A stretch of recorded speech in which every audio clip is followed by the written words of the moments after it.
Olá, hoje é quinta-feira, dia 22 de junho, está começando mais uma mesa de debates aqui pela TVE Juiz de Fora e pra gente é uma honra estar contigo aí na sua casa, muito obrigado.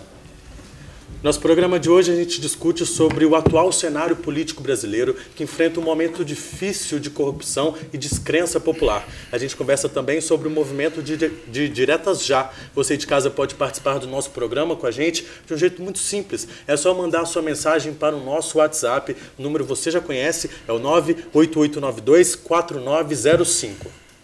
Eu apresento agora os debatedores do programa de hoje. Bom dia, Fabiano. Tudo bem? Bom dia mesa, bom dia, convidados.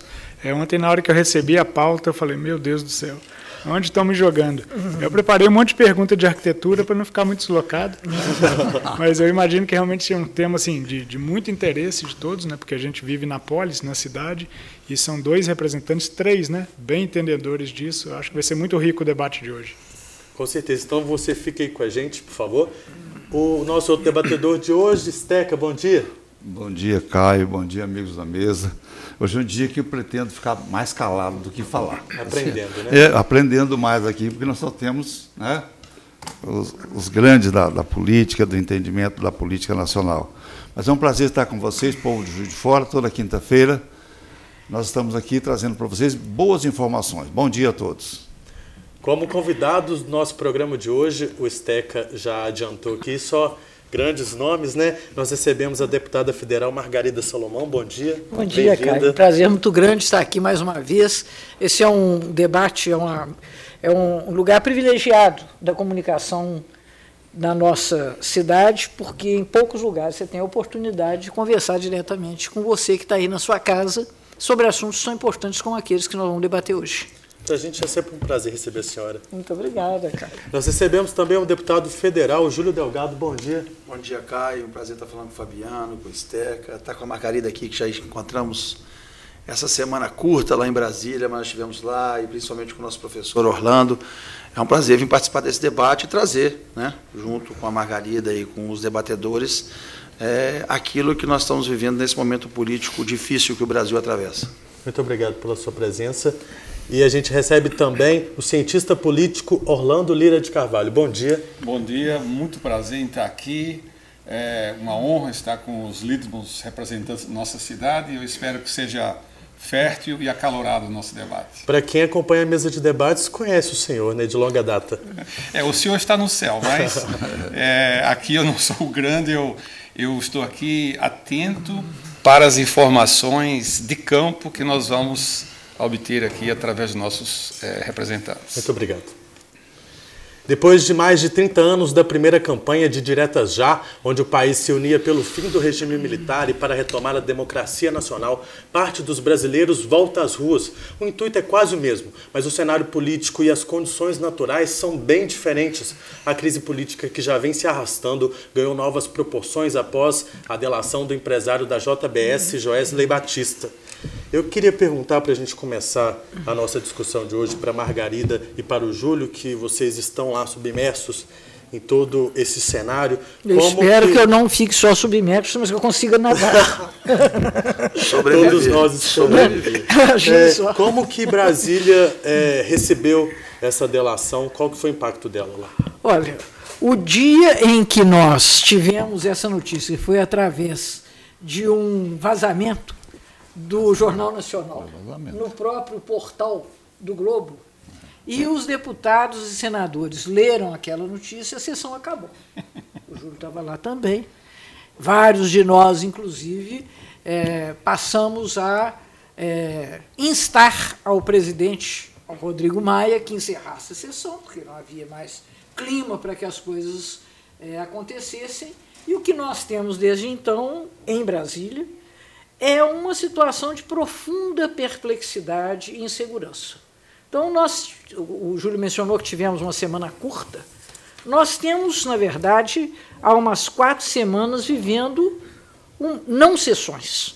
Sessões em que você se reúne, aí há obstrução, as matérias postas em pauta são elas, em geral, de muito pouca relevância, procura-se o consenso para estimular a presença. Eu diria que o país está parado.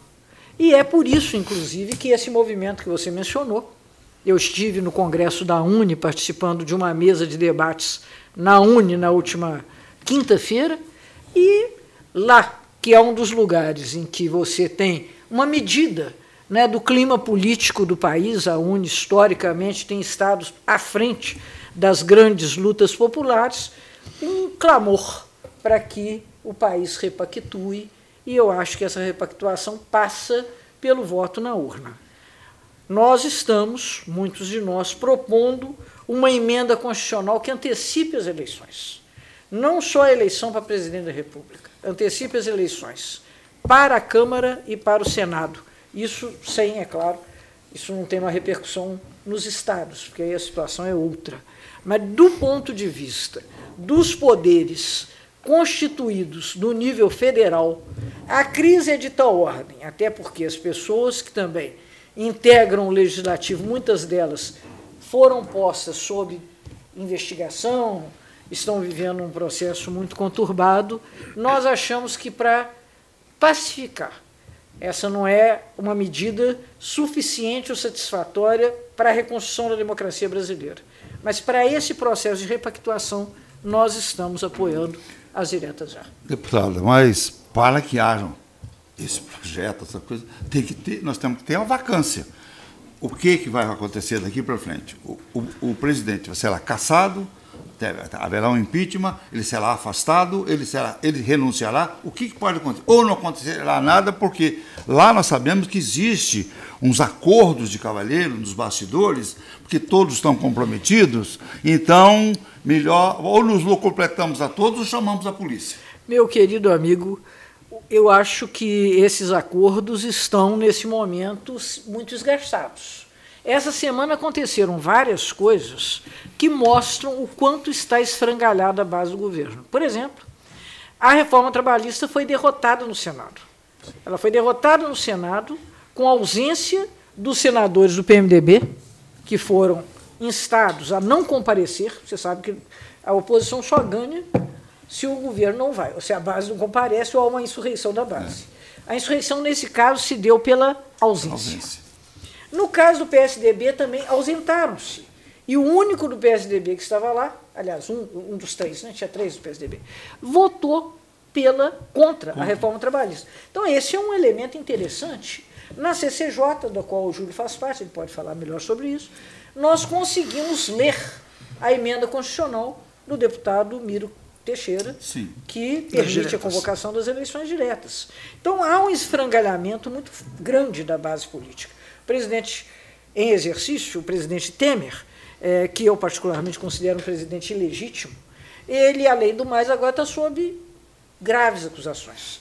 Se a Câmara votar para acolher a denúncia que a Procuradoria-Geral da República está enviando contra ele, e eu acho muito difícil que não vote. Acho muito difícil a Câmara não votar para investigá-lo. Ele será imediatamente afastado. E aí, era uma vez uma saudade. Isso é uma hipótese. Essa é uma hipótese, é a mais próxima. É a mais próxima de todas. Então, a partir daí, você tem uma série de desenhos de saída da crise institucional, e eu acho que é exatamente isso que nós todos estamos com o nosso trabalho. O que diz a Constituição? A Constituição, nesse momento, diz que você tem se houver um afastamento, você teria uma eleição indireta. Não, se houver a renúncia. Se houver a renúncia, aí, em 30 dias, o presidente em exercício, no caso, o presidente da Câmara, tem a obrigação de convocar novas eleições. Então, essa é outra possibilidade. Mas o pior, se não renuncia, para ser transparente, o pior é ele não renunciar. Isso é o pior. Porque se ele não renunciar e está numa estagnação política e econômica muito grande, a Margarida disse que esteve na UNE, eu estive lá na sexta-feira e depois, no sábado e domingo, eu viajei para alguns municípios de Minas de porte médio e de porte pequeno. E a pergunta de todo mundo é uma só. Que dia que vocês vão tirar esse homem de lá? Como se fosse uma questão reduzida, ou eu ou a Margarida nos juntarmos aqui para poder tirarmos o tema de lá. Nós queremos tirar hoje, ontem, mas não depende só de nós. Somos 513 deputados, como ela disse, a base do governo se fragmentando a cada momento, mas a cobrança das pessoas é muito grande. E aí tem que ser transparente naquilo que a gente defende tudo. A gente defende a questão das diretas, não para poder, aqueles que acusam assim, porque vocês estão querendo aprovar as diretas para poder beneficiar fulano ou beltrano, que seja de um lado ou de outro. As diretas não são para poder beneficiar ninguém. Eu não posso defender ou ser contra uma ideia ou uma boa ideia só pelo fato de eu não gostar de quem é autor dessa ideia ou quem vai ser beneficiado por ela. A ideia é boa porque ela legitima a questão de levar o cidadão, escolher o seu representante. Se você levar para uma eleição direta, como está na Constituição, se o Temer renunciasse, nós teríamos 30 dias. Aí nós vamos levar 594 parlamentares, né, deputados e senadores. Desses 594, cerca de 200 investigados ou respondendo inquérito também da Lava Jato, para poder escolher o novo presidente da República. Eu não julgo e não vejo legitimidade nos nossos colegas para poder fazê-lo. A gente tem que tentar delegar isso à sociedade, independente de quem seja. Agora, para terminar, o mais triste é que, se isso não acontecer, e nós vamos continuar defendendo o acatamento da denúncia, que deve vir muito dura nos próximos dias, que aí o Rodrigo Maia, presidente da Câmara e hoje presidente de exercício, assume por um período de 6 meses sem precisar ter eleição.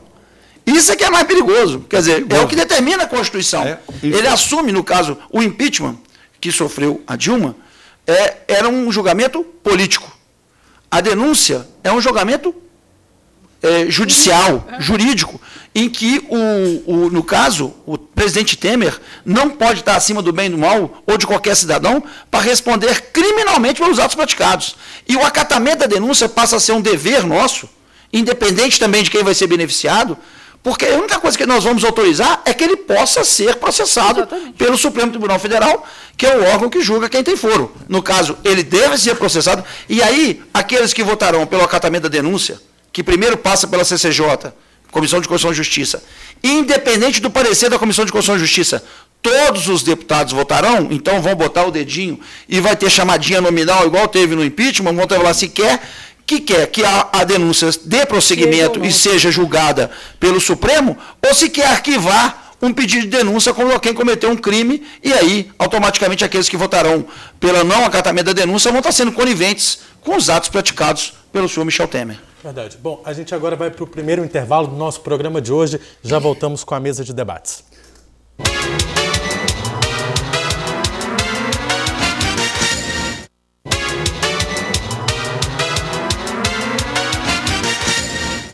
De volta com a mesa de debates aqui pela TVE Juiz de Fora, e a gente continua falando sobre política. Orlando, eu ainda não ouvi a sua voz aqui direito no nosso programa. Eu queria saber se você acha que esse movimento das diretas já é a solução para o momento que o nosso país está passando. Não, a própria Margarida disse que solução não é, mas é o início da solução, né? Porque me parece uma ilusão a gente imaginar que trocando os figurinos você vai resolver os problemas estruturais do país. É nesse sentido que eu sou um pouquinho mais pessimista do que os nobres deputados aqui com relação ao futuro imediato nosso. Porque a crise de legitimidade não afeta só a política, afeta o judiciário, afeta a procuradoria, afeta a economia. Nós estamos com problemas de tal ordem que não existe uma instituição da democracia que não tenha sido abalada de algum modo. O mercado só funciona a partir de um conúbio com o Estado. Então, eu não vejo como a gente possa colocar só nos ombros dos políticos toda a crise que nós temos. Então, o que é que eu acho? Eu acho que, obviamente, aí nesse sentido que eu concordo com... enfim, eu não tenho nada a mudar do diagnóstico feito pelos deputados. Agora, eu acho o seguinte, para ser realista, para ser o realpolitik, como se diz, eu acho que o Temer não vai renunciar. O procurador vai apresentar todas as provas e ele vai ficar no poder. Por quê? Porque há um fenômeno que está acontecendo não só no Brasil, mas nos Estados Unidos, que é o chamado fatos alternativos. Já não existe a conexão entre representantes e representados, já não existe mais. Ou seja, há essa elite que se apoderou do poder eles estão pouco ligando para a opinião pública, por um lado. Posso só concordar em parte com o que você disse? Eu concordo que a realidade nossa, apesar, vamos dizer, do nosso otimismo por defender algo, é o que eu falo, a gente defende as diretas porque em qualquer processo eu vou sempre defender as diretas em vez de qualquer outro processo. A gente sabe da dificuldade da mesma. Quando a Margarida começou a explicar a questão que aconteceu do dia 17 de maio para cá, é lógico, a primeira reunião que nós fizemos naquele momento de todos os partidos que tinham desejo, era a gente primeiro ter uma atitude que fosse relevante de renúncia por parte do Temer, o que não aconteceu. Mas depois todos nós ficamos na expectativa do julgamento do TSE, que aí já é um outro poder. A sociedade ficou na expectativa e se frustrou com o judiciário também, quando o TSE dá uma decisão da qual, eu tenho dito isso, o Temer tem ficado jogado com a sorte, né? Com a sorte para ele e azar de muitos. Quando faleceu o ministro Teori, e o Temer pôde, o que nunca faria, indicar um juiz, que até ontem nos surpreendeu, votando pela permanência da relatoria com o Fachin, o Alexandre Moraes, pela permanência da relatoria da Lava Jato com o Fachin e pela veracidade e legalidade das delações da JBS. Mas o Temer teve a possibilidade de indicar um homem que era ministro da Justiça dele. Depois tiveram o fim do mandato de 2 ministros no TSE que votariam pelo acatamento do ministro Herman Benjamin. E a substituição fez com que o presidente Temer colocasse 2 ministros que votaram com ele e alteraram profundamente o resultado do julgamento da chapa no TSE. E depois a gente tem a questão da Procuradoria, que é pior. Porque a Procuradoria, o Janot, está tentando fazer todo o seu trabalho, mas o mandato dele termina em setembro. E aí o Temer vai ter a oportunidade de uma lista tríplice, eu espero que ele obedeça a lista tríplice, de escolher um novo Procurador-Geral da República. Então ele tem jogado na Justiça, num outro campo, com armas que não estavam na sua realidade, que seria a morte do Teori, que seria o fim do mandato dos 2 ministros do TSE, e leva essa frustração para o lado do Judiciário também. O Judiciário tem dado uma resposta positiva com relação à decisão da relatoria da Lava Jato com o ministro Fachin e a manutenção da delação para não correr o risco. O que eu coloco nesse contexto é que esse abismo a gente fala o tempo todo, existente entre a sociedade e o parlamento. Nós que temos aí diferenças com relação ao posicionamento que a Margarida colocou aqui, que eu boto um ponto. Eu não tenho medo de eleições. Eu não defendo que nós tenhamos eleições antecipadas. Se é improvável, um argumento que as pessoas têm e é real, vocês vão fazer eleição esse ano e fazer eleição o ano que vem de novo e gastar 700 milhões de reais. Primeiro, esse é um custo que eu acho que é um custo para a democracia, para valorizar isso. Mas, independente disso, se não é a solução fazermos uma eleição em outubro de 17, outra eleição em outubro de 18, que nós antecipemos as eleições de 18. E aí eu defendo eleições gerais, para todo mundo. Porque existe uma tese, eu não sei se foi concluído, esta PEC que a Margarida defendeu, que é uma PEC do PT, que faça as eleições federais, no caso, para presidente e para deputados e senadores. Isso. Não, eu defendo para tudo. Vamos antecipar a eleição, tentar antecipar a eleição de 18 para tipo março, o país entra numa normalidade que a economia pede e começa a perder essa força, porque nesses locais que eu tenho viajado também, os empresários e quem toca a economia, que gera emprego, fala a seguinte, olha, do dia 17 para cá, a gente estava até saindo. Sabe que eu converso com pessoas aqui, a gente estava conseguindo o mês de março e abril, deu para a gente, a construção civil deu uma retomada, outros setores deram uma retomada. Dia 17, eu fui na abertura da Feira Nacional do Tricô em Monte Sião, lá no sul de Minas, e que é a Feira Nacional, porque Monte Sião atende ao estado de São Paulo, o estado mais rico do país. E os amigos lá do setor de tricô de Monte Sião disseram o seguinte, do dia 17 para cá, parou. Não se compra mais uma linha. Ninguém produz mais nada, não há mais pedido de lugar nenhum de São Paulo. E isso é um sinal que o setor começa a ver que está ficando muito caro para o próprio setor produtivo manter o governo do Temer, apesar dessas frustrações que você fala, manter o governo do Temer sob pena dessa retomada de crescimento. A economia, só para concluir, Margarida, a economia já está deixando claro, muito claro, que todo o que eles queriam fazer com a reforma da Previdência e trabalhista no tanto da economia, só no FIES, renegociação das dívidas dos estados, protelação e venda e entrega, o que você fala que não vai acontecer, de emendas extra-orçamentárias, porque nossas emendas são impositivas, aquilo que nós damos no município, eles vão receber. Mas emendas extra-orçamentárias e cargos, o governo do Temer, no campo da economia, já está se inviabilizando. Amanhã, o Meirelles vira para ele e fala assim, olha, Se você continuar com isso para poder salvar sua pele, nós estamos fora. E aí é que a economia degringola de vez, o país está se arrastando numa solução que tem que ser pela política. E pela política é os deputados terem um mínimo de juízo. E o que está mais na prática de acontecer nesse momento, depois passado o TSE, a gente sabe que a robustez que verá a denúncia por parte do procurador Janot, e a gente tem a grandeza de fazer esse encontro que a sociedade está pedindo. Eu não tenho dúvida do voto da Margarida e do meu. O nosso gesto será um gesto daqueles que nós estamos sendo cobrados nas ruas. Nós vamos acatar a denúncia para que ele possa responder judicialmente, como todo cidadão que comete crime responde na justiça. Eu queria fazer uma observação a partir das coisas que o Orlando ponderou. Orlando falou que há uma crise mundial e há, da democracia representativa. Há uma crise da democracia representativa exatamente porque há uma expectativa hoje da cidadania no mundo, nos Estados Unidos, na Europa, que os sistemas políticos têm sido ou lentos ou negligentes em oferecer. Então você tem, por exemplo, você sabe como é que foi a vitória do Trump? O eleitorado democrático histórico não foi votar.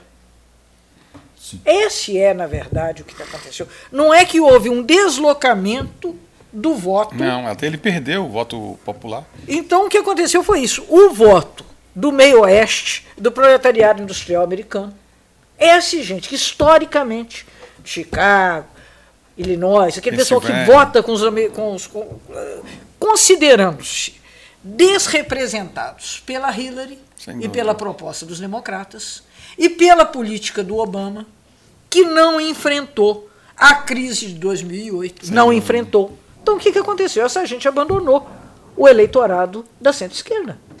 A mesma coisa aconteceu na França. Então, isso que nós temos que observar.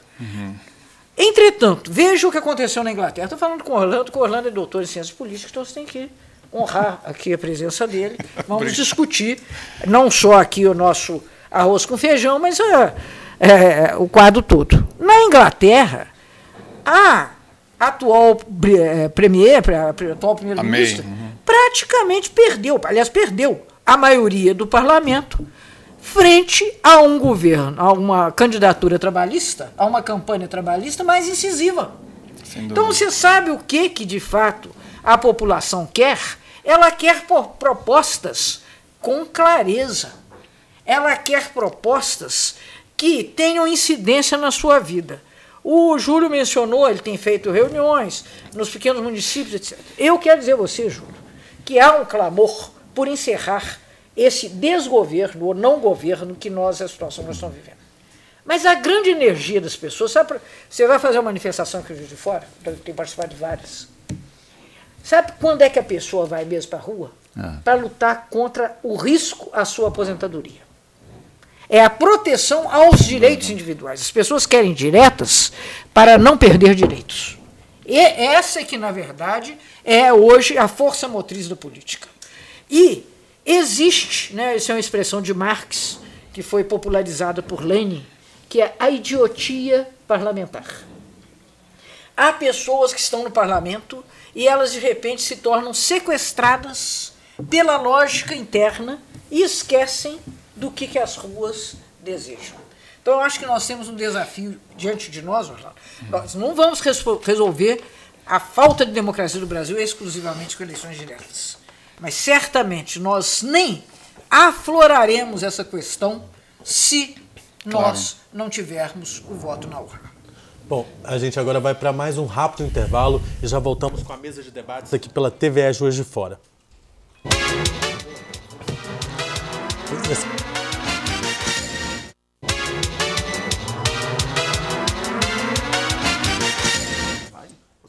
Estamos de volta com a mesa de debates aqui pela TVE Juiz de Fora.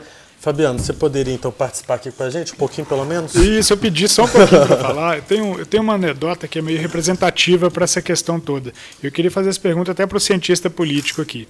Eu tenho uma enteada em casa que ela gosta, com calor ou frio, ela gosta de sair com a perna de fora. E tem dia que está muito frio, e aí não é uma questão democrática. Quem sabe, olha, se ela sair com a perna de fora, vai resfriar, e quem vai ter que cuidar é o Estado, que sou eu. Então teve um dia que ela abriu a porta lá do 10º andar, mas bateu aquele frio, e para não dar o braço a torcer, ela olhou assim para mim, para que eu pudesse escolher. Então, ela foi democrática comigo. Fabi, você pode escolher, eu vou de mini saia ou eu vou de short? Aí o argumento é o seguinte, algum dos dois atende?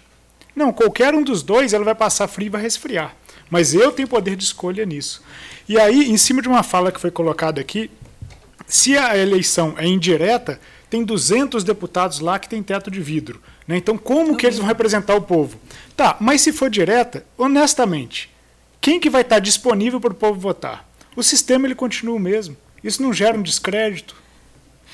Não, eu concordo com você que uma eleição direta não vai resolver os problemas, mas é a sine qua non, é a condição básica, porque o nosso problema é o problema de legitimidade. Nós não podemos esquecer o evento desencadeador de toda essa crise, que foi o golpe. O golpe onde eles condenaram, tiraram uma presidenta legitimamente eleita, tá certo? Onde não havia crime de responsabilidade. Uma vez que você tem esse desrespeito a uma instituição fundamental do sistema brasileiro, você simplesmente colocou em xeque toda a questão do presidencialismo no Brasil. Mas quem fez o desrespeito é exatamente quem cria o sistema. Então você não, mudar mas quem a figura e o sistema... Pois é, mas veja bem. Então vamos por etapas. Eu acho o seguinte, que as diretas já são soluções propositivas que eu não tenho absolutamente nenhum problema e, pelo contrário, eu acho que a saída é por aí. O único elemento que eu estou trazendo aqui é um elemento um pouco pessimista, aonde eu trabalho com a seguinte hipótese. Primeiro, os 200 deputados que têm teto de vidro, não 200 e alguma coisa. O tema precisa de 172 votos, 174 para ficar. Portanto, eu dou como certo que ele vai ficar. E ele vai ficar independente dos clamores da opinião pública, independente de tudo. Esse é o meu problema. Segundo, eu acho que nós estamos, é um outro elemento novo que eu coloco aqui, e gostaria de ouvir os nobres representantes, que é o golpe 2. Vai ser o quê? Vai ser a condenação virtual do Lula. Então, eles vão absorver gente que tem provas, que tem mala, e que tem filmes, e que tem tudo, e vão condenar o Lula, porque talvez, quem sabe, no domínio do fato ele pode ter. Isso pode trazer um elemento de anomia social no país. Então, é esse o problema que eu vejo. Como é que nós vamos lidar com esses dois cenários? Porque como é que, numa democracia, você vai impedir, por um ato de força, o candidato que está com 40% das eleições? Olha, Orlando, eu quero só absorver um pouco da pergunta do Fabiano, dizer que eu fico muito claro na defesa disso, porque aqui tem duas posições, por exemplo, que a gente converge em muitas posições, mas diverge no princípio disso. Eu quero dizer que, eu falo para você com a grandeza disso, eu não tenho como intenção de defender diretas porque ela vai beneficiar o Lula, já disse aqui no bastidor e fala ao vivo, ou vai beneficiar o Bolsonaro, que são os dois nomes que ligam uma linha de uma ponta, outro liga uma linha de outra ponta. Eu defendo que a gente tem outra opção. E fala você, o Brasil, nesse momento, caminha para que a gente tenha igual às eleições de 89. Em 89, na redemocratização brasileira, quando nós tivemos as primeiras diretas, nós tivemos 13 candidatos das mais diversas posições ideológicas e respeitáveis. Eu posso começar a falar pelo Brizola, pelo Lula, pelo Mário Covas, pelo Ulisses Guimarães. Aí tinha a Fife, tinha Aureliano Chaves. Você tinha nomes da política que vieram colocar a sua posição para disputar uma eleição num processo que foi aberto. E quem ganhou? Collor. Quem ganhou foi o Collor. A gente tem que preparar que pode surgir um outsider, um outro candidato dessa linha, e que pode envergar esse sentimento que não seja esse. E eu, claro, deixo aqui, não vai ser. Não vem falar agora que o outsider é o João Dória, porque o João Dória já foi experimentado e tem tido políticas e propostas que são positivas, mas são polêmicas demais. Outra. Ele, que é o prefeito de São Paulo, já está viajando sexta vez para o exterior. O João Dória está viajando mais do que o Temer, que é presidente da República, e não podia viajar porque ele está sob suspeição. Eu, se eu fosse na posição... Agora, é uma questão de ângulo de visão. Sim. Eu vou te contar uma história que é importante, que o pessoal diz. O cara que, quando ele desenvolveu as Havaianas, ele mandou um vendedor na China, numa localidade da China. E o vendedor voltou e falou assim, olha, não vai dar para vender nenhuma sandália lá. Todo mundo lá anda descalço. Aí o dono das Havaianas falou assim, poxa, que coisa triste. Pegou e mandou outro vendedor. O vendedor falou assim, ó, injeta, o mercado é promissor, todo mundo lá está descalço, a gente pode vender sandália para todo mundo. Depende da forma de visão e depende da circunstância. A circunstância que o cara vai e da forma que ele vê. Quando a gente mais acha que a política não é o meio de saída, é pela política, né? Eu condeno isso. Que as pessoas falam assim, as pessoas estão estagnadas, e aí é um pouco da defesa que a gente faz com mais emergência e que outros não fazem, é o seguinte, porque eu votei o impeachment, a Margarida votou contra, mas naquele momento eu não votei considerando, se você me perguntar se hoje eu estou arrependido, não é arrependimento, mas eu votei sabendo que eu estava trocando 6 por meia dúzia. E não foi o fato de ter votado pelo impeachment, que eu tinha achado que o governo da Dilma tinha se esgotado, e aí eu concordo com o Orlando, a fundamentação não foi usada por ninguém que foi votar, todo mundo que ia lá votar falava que pela mãe, pela minha estrada, pelo meu cachorrinho e tudo, e eu fui falar que a hora do Cunha ia chegar. Porque eu sabia que ele estava patrocinando aquilo com um instrumento claro daquele grupo, que estava participando do governo do PT. Que o PT deixou participar. Por quê? A chapa era Dilma Temer.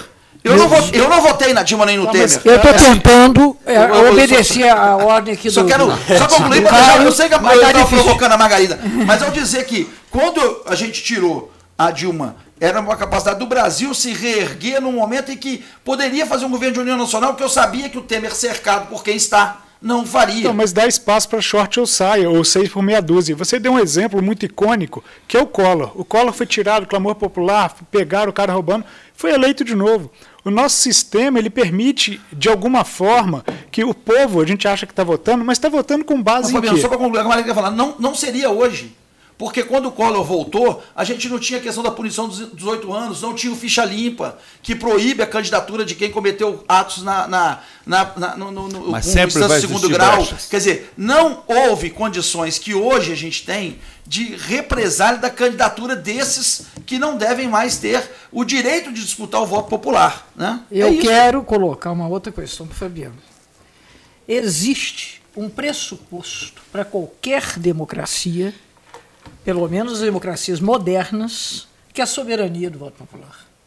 O que aconteceu no dia em que foi a Dilma retirada do governo, porque ela não tinha nenhuma viabilidade política no parlamento, tá? Mas como reconhece o Júlio, sem fundamentação jurídica, porque não houve jamais a comprovação de que aconteceu um crime de responsabilidade, aí você cassou a soberania popular. E a questão que o Orlando mencionou, que é a contaminação das outras instituições, desde então você tem um carnaval no Brasil. Eu não me esqueço de um dos episódios também icônicos, para usar o seu adjetivo, o Renan foi intimado pelo Supremo Tribunal Federal. Claro. E recusou-se a receber a intimação. Ele era o presidente do Senado, meus amigos e minhas amigas. Isso é uma coisa doida, isso mostra um grau de desrespeito. Desmando. Então eu quero dizer com franqueza. É claro que meramente votar não resolve os problemas do Brasil. Mas sem votar, você agrava todos os problemas do Brasil, inclusive problemas econômicos. Então essa questão que o Júlio mencionou, da desconfiança do mercado, dos agentes econômicos, dos agentes institucionais, nós precisamos repactuar, até para que nós possamos prosseguir numa reconstrução democrática. Eu concordo que, no momento, as instituições brasileiras são insuficientes. Eu acho que você não tem a participação que o cidadão tem o direito de esperar. Por exemplo, quem faz a política econômica no Brasil? É o Copom. Quem é que vota no Copom? Copom manda muito mais na política econômica do que o Júlio, do que eu, do que qualquer senador, do que qualquer governador. O Copom, entendeu? Que fala, vai cair o juro, não vai cair o juro. Quem é o Copom? Então nós temos, sim, vários nós institucionais para desatar. Mas tem que ser com a participação das pessoas. Então, eu concordo com a questão da participação das pessoas, mas o meu problema é o seguinte, vamos pegar o exemplo bem extremo, até para poder gerar polêmica. Se eu tenho lá 3 crianças em casa, graças a Deus eu não tenho, aí vão falar assim, gente, hoje é dia de vacina com injeção, quem está afim? Levanta a mão. Democraticamente eu vou perder. Então, muitas vezes, algumas pessoas estão numa situação de lamúria, de calamidade ou de falta de controle de si mesmo tão grandes que elas vão votar as primeiras necessidades. Então, na verdade, você é contra o voto popular. Não sou contra. Eu sou a favor de repensar isso ou criar uma forma de educação para que as pessoas realmente votem. Porque não é o povo que vota. São interesses que direcionam o voto do povo. Bom, a gente vai para o último intervalo do nosso programa de hoje, o último mesmo, prometo, e a gente já volta para encerrar a mesa de debates de hoje.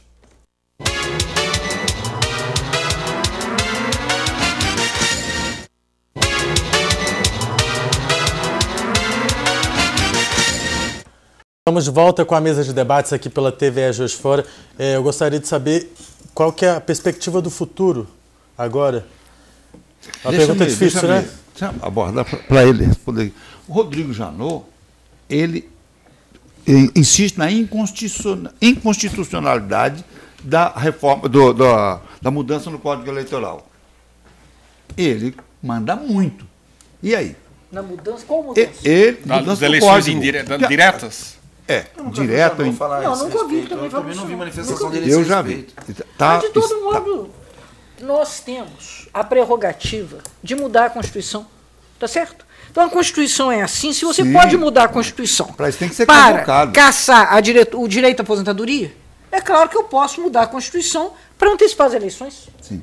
Lógico. Tá? É lógico. Eu quero dizer para o Fabiano, só para ele não ficar tão pessimista. É verdade. Porque você levar esse pessimismo, eu quero dizer para você que a gente leva para Brasília. Tem dia que a gente, essa semana, eu fiz um desabafo na terça-feira à noite, a Margarida veio me cumprimentar depois, porque eu falei assim, um absurdo. Eu, como parlamentar, eleito para parlamentar, vivo do salário de parlamentar, não tenho outra fonte de renda, vim para cá para trabalhar e saber que amanhã não vai ter sessão enquanto todo trabalhador tem que trabalhar. Eu fiquei em Brasília, vim em Brasília ontem à noite. Acho que a Margarida fez. Agora, aí a questão do juízo do eleitor e fazer a separação do joio do trigo. Eu te falo assim, tem muita coisa ruim lá, como o Orlando disse, mas tem muita coisa boa também. Tem muita coisa boa, gente que vai lá com o espírito público. Aí você vai, como é que a sociedade depura isso? Se você que é uma pessoa esclarecida, desanimar, vai acontecer o que a Margarida disse de boa parte das pessoas esclarecidas no mercado nos Estados Unidos, na Europa. O que aconteceu? Você sabe que a de extrema-direita lá tinha expectativa das pessoas dela tomar o poder. Como a eleição lá é desgrudada, a eleição de primeiro-ministro, no caso é desgrudada do parlamento, quando a Le Pen lá teve quase 45% dos votos no segundo turno e perdeu as eleições, você viu qual foi o resultado das eleições parlamentares do partido dela? Teve 8. As pessoas tiveram assim, tinha expectativa de ter o poder. Como ela não tinha mais o poder, desanimaram com a proposta. Essa expectativa de poder se faz no sentido da gente acreditar que a gente pode ter candidatos, né, a nível de presidência, de governo, da qual nós representamos, e no parlamento, que possam estar expressando o sentimento das pessoas. Ô, Júlio, mas a desilusão ela vem muito de observar algumas coisas. Vamos falar de leis. Você falou assim, poxa, você está recebendo de nós, né, inclusive de você mesmo quando paga imposto, para estar lá e não trabalha. E eu fico. Aí, olha um ponto de não, desculpa, eu trabalho. Você gostaria de estar trabalhando, queria mas que tivesse uma pauta que o governo, com vergonha, faz esse gasto todo para o país. Para fingir. Nas 3 últimas semanas, fingindo que está trabalhando. Isso que eu entendi. E você tem que botar isso nas costas do governo. Quem não estava lá na terça-feira eram os líderes do governo. Quem não estava lá eram os deputados da base. Se começar aqui, a gente começa a dar nome. Porque eu marcou presença, eu, Margarida e outros 200 estávamos lá. Isso, mas aí você vê que tem uma série de leis, que elas beneficiam a quem é o nosso representante e que aqui para baixo muitas vezes não vale. Mas, meu querido amigo, que a gente tem, ele é de muitos exemplos. Aí eu quero dizer a você o seguinte, por conta de maus professores, maus arquitetos, maus médicos, maus deputados, não quer dizer que você pare, não precise mais. A cidade é um caos, não é verdade? A cidade é um caos. Quer dizer que eu não preciso de arquiteto? Não. Preciso mais ainda. Lógico. Eu quero dizer a você, quando os bons se recusam a participar da política, ela fica um terreno aberto para os ruins. E, em grande parte, é isso que está se passando. É verdade. Então, meu querido amigo, eu não sou a favor da eleição direta, porque, nesse momento, o Lula tem 40% de intenção de voto espontânea. Não é por causa disso. Eu não sei nem se ele vai ser candidato. Porque as circunstâncias são tão complicadas, como disse o Orlando, que é possível que mesmo o povo, hoje, querendo que o Lula volte, eu não sei nem se ele vai poder ser votado. Agora, o que eu quero dizer a você, e é uma opção sua, votar em quem você acha melhor. Isso é, de fato, uma prerrogativa que não deve ser caçada. E aí não é porque você é arquiteto, eu tenho doutorado, o outro... Então quer dizer que o outro que não formou, que é quem mais precisa, na verdade. Eu já cansei de ouvir a pessoa falar comigo. Entra a eleição, sai a eleição, a minha vida continua do mesmo jeito. A única forma de... E é por isso que a pessoa vende o voto. Você sabe qual é a única forma de combater isso? É mostrando que o voto vale. O voto já valeu no Brasil. O voto valeu para passarmos da ditadura para a democracia. Isso foi pelo voto. Nós, no Brasil, nós não tivemos uma revolução. Nós tivemos uma transição política. Então, eu acredito que seja possível com esperança. Que nós não podemos abrir mão dela. Eu só acrescentaria uma coisa, se me permitir, com a questão do futuro, o seguinte. O meu quadro trabalha assim, o Temer fica até morrer, tá certo, 2018. Agora, tem uma esperança. A esperança minha, o que é?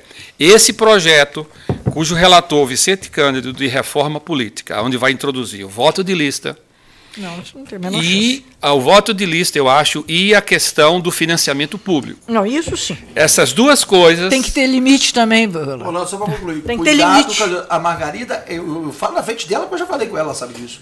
A Margarida é do PT, assim como o Vicente Cândido é. Depende das facções das forças dentro do PT. O Vicente Cândido não defende mais voto de lista, porque o voto de lista era para proteger atrás do partido aqueles que estão envolvidos em escândalos. E nesse momento... Que na teoria é muito bom, mas na prática é impossível de ser colocado nesse momento. É impossível. E outra, ele começa nesse momento a defender o Distritão, que é pior do que o voto de lista. É o pior de tudo que você pode Ele pensar. começa a defender nesse momento o relatório do Vicente Cândido.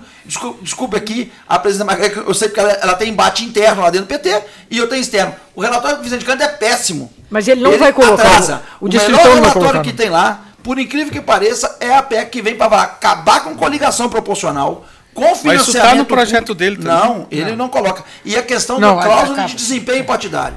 Nós não podemos ter 31 partidos com representação na Câmara. Partido que não tiver tempo de televisão e não tiver dinheiro, ele vai definhar. Nos Estados Unidos tem 200 partidos. O cara pode ir lá e criar um partido na mão dele. Mas só vai ter direito a tempo de televisão e fundo partidário aquele que tem representação, e por isso só existem os dois. Outros tentam se organizar. Aqui no Brasil, a justiça dificulta a criação de partido porque tem essa banalização. Se nós não tivermos uma cláusula de desempenho para a gente reduzir isso, para chegar em eleição, o partido ficar negociando 15 segundos e vendendo e usando o fundo partidário para poder financiar candidaturas desses que a gente condena, essa é uma forma. O caminho para a gente sair para o futuro, já que você disse, e aí eu só contestando o Orlando, porque tem muita coisa boa dentro de todos os partidos e coisa ruim. A gente tem embate dentro do PSB todo dia lá, de decisões que o partido toma. Mas a gente tenta vigorar para que a gente... Se a gente tiver fim de coligação, cláusula de desempenho partidário e, acima de tudo, financiamento público, e se nós tivermos claramente a saída para buscar acreditar, porque eu acho que o Orlando também está como você está pessimista com o voto, ele está pessimista com os políticos. Ele acha que o sistema não funciona. Eu vejo aqui e te digo com franqueza, a denúncia vai ser muito dura contra o Temer. Eu também acho. Vai ser muito difícil dura. Não votar. Hoje já tem o Gedel, que vamos falar claramente aqui, eu não posso deixar de dizer isso aqui. O que o Gedel fez, que o Funaro já está anunciando, entregando as fitas da conversa com o Gedel, agora como ex-ministro, com a mulher dele, e o advogado procurando a ele, o advogado do Temer, para que ele não faça a delação, e ele já está fazendo, é obstrução da justiça. Isso é o que o Temer fez, é o que o Aécio fez, é o que os outros fizeram, é obstrução da justiça. O Gedel procurou o seu Funaro, a mulher dele, está degravado, já entregou a Polícia Federal. E falou assim, vocês vão fazer delação porque sabe que o Funaro tem o PMDB na mão. E ele está entregando, e vai entregar. E aí, quando chegar na hora do voto, agora em agosto, espero que seja agosto, viu, Orlando? Ou setembro, sei lá. Setembro é o final, é o limite. Que aconteça, o acatamento da denúncia pela Câmara, o deputado vai ter que chegar aqui, ó. O ano que vem tem eleição. Ele vai ter que olhar lá no microfone, do mesmo jeitinho que eu e a Margarida falamos. E a Margarida sabe como é que estava o meu constrangimento na hora, porque ela estava, era o M, ela estava 4 pessoas atrás de mim para votar no dia do impeachment, ela vai estar do mesmo jeito na fila para a gente votar no dia da denúncia. Quem votar pelo acatamento da denúncia do Temer está dizendo o seguinte, quero que ele, como qualquer cidadão, seja investigado na justiça. Ou quem votar contra vai estar falando o seguinte, sou conivente com a corrupção que está sendo praticada. E isso nós vamos dizer. Aí, a Margarida e a mim por essa posição, todo mundo não conhece nossa posição. Fala assim, ó, quem votar para o arquivamento da denúncia é conivente com a corrupção. Anotem os nomes. E aí a coisa fica pesada. E eu quero dizer mais uma coisa. Eu acho que esse encaminhamento mínimo, fim das coligações, que eu acho que isso é fundamental. O financiamento público tem uma outra coisa, sabe, São Fabiano? mudanças, né, importantes. É nós estabelecermos um teto para o que cada candidato possa gastar. Como é que vocês vão financiar 22 mil candidatos num distrito de Minas Gerais? Não vai ter mais isso Não tudo. tem isso, não. Vai ter isso reduzir. tudo. Vai reduzir muito. Vai reduzir o número de candidatos de cada partido, porque você não vai ter coligação. Né? Então você vai reduzir. Não tendo coligação e tendo cláusula de desempenho, o cara não vai ser candidato num partido pequeno, porque sabe que esse partido não vai sobreviver. Não tem condições. E aí é fundamental isso, porque ainda na eleição de 2016, que já se gastou muito menos, mas a pessoa tirava o dinheiro do bolso e botava na sua campanha. Então os ricos têm mais facilidade de disputar, que os pobres nunca serão eleitos mesmo. Isso é uma plutocracia. Claro. Né? Isso nós não queremos, nós queremos uma democracia, em que as pessoas tenham condições pelo menos mais equilibradas de disputa. Sem isso não tem eleição. Então é fundamental o financiamento público e o teto que cada um possa gastar. Qual é a sua objeção com o voto de lista? Na Alemanha funciona o voto de lista. As mulheres têm paridade. Não, veja, eu teoricamente sou pelo voto em lista. Nesse momento o voto em lista vai parecer ao eleitor como uma forma de o candidato se esconder, considerando que no mínimo 200, eu vou ser mais realista, 300 pessoas dos 513 hoje têm graves problemas judiciais. Então, é claro que eles querem se esconder. É preferível votar numa outra para que coisa as pessoas Só para exemplificar entendam. o que a Margarida... Rolando, o voto em lista é o seguinte, tem gente muito próxima daqui que tem o controle da estrutura partidária dele. O que ele faz? Quando chegar a convenção do partido ano que vem, ele fica como o primeiro da lista e fala assim, vote no partido tal. Ele está se escondendo atrás do partido para poder voltar para Brasília para continuar fazendo o que nós condenamos que ele faça. Nesse momento, o voto em lista é o protetivo daqueles que querem manter a estrutura viciada que todos nós aqui condenamos hoje na mesa. Mas o voto em lista para 2020, 2024, como que é o Cândido? Na Alemanha é voto distrital misto. Você tem uma Misto, parte pois é, lista, mas esse aqui é o projeto do Vicente lista. Cândido. Não. É uma transição para o voto distrital Vai ter que passar misto. pelo distritão. Não, Aí é um desastre. olha, o relatório do Vicente Cândido, Margarida, aí vou abrir aqui. Ontem, eu cheguei e falei para o nosso líder que eu quero o projeto do Vicente para a gente poder discutir. Porque aquilo parece água. Cada hora toma um formato. Então, mesmo nós, é importante distinguir o seguinte, o Vicente foi nomeado pelo Rodrigo Maia. Isso. Os interlocutores do Vicente são o Rodrigo Maia, o Gilmar Mendes, o Aécio, O Eunício Oliveira, o Jucá. São essas pessoas que estão conversando. E aí eu pergunto a você, ao Fabiano, ao Caio, Só não faz pergunta ao difícil. Steca. Não, pergunta fácil. Você acha que essas pessoas querem mudar o sistema político no Brasil? Só se for para pior. Só se for para pior. Na verdade, é um esforço, é uma antirreforma. Igual essa proposta da Previdência. Eles estão estudando um antirreforma. arranjo que possa ser aceito, deglutido por nós, que faça com que eles se mantenham lá. É E isso. nós não vamos deglutir isso. E a questão Não vamos. do distritão foi dito expressamente numa reunião da qual você deve ter tido notícia, que tinha inclusive uma pessoa do PSB.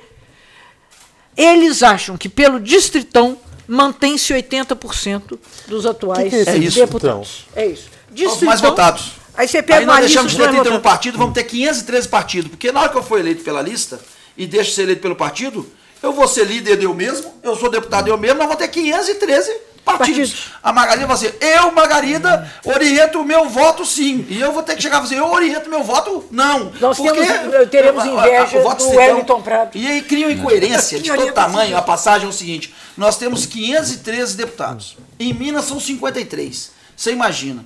Eu fiz uma cálculo essa noite, eu tivemos jantar com alguns, na terça-feira à noite, com alguns deputados, conversando isso. Eu falei, a maior incoerência do distritão é o seguinte, são 53 mais votados. Então, em Minas, nós somos 53 deputados. Eu te pergunto, o 54º sou eu. E aí ganha o governo um governador do PSDB ou do Democrata. Ele vai chamar um secretário para poder me levar para Brasília, para poder ficar xingando ele? O cara vai chamar um ministro para colaborar, sabendo que o suplente que vai assumir é seu adversário?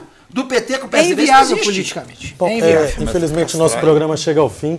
Eu gostaria muito de agradecer a participação de todos vocês. Obrigado por todo o conhecimento que vocês trouxeram. Eu gostaria também de agradecer a você que acompanhou o nosso programa aí de casa. Lembrando que a mesa de debates volta amanhã às 11 horas da manhã, ao vivo aqui pela TVE Juiz de Fora. A reprise do programa de hoje às 6 horas da tarde ou a qualquer momento na internet, nosso canal no YouTube ou nas redes sociais. Muito obrigado pela companhia, uma ótima tarde e até amanhã.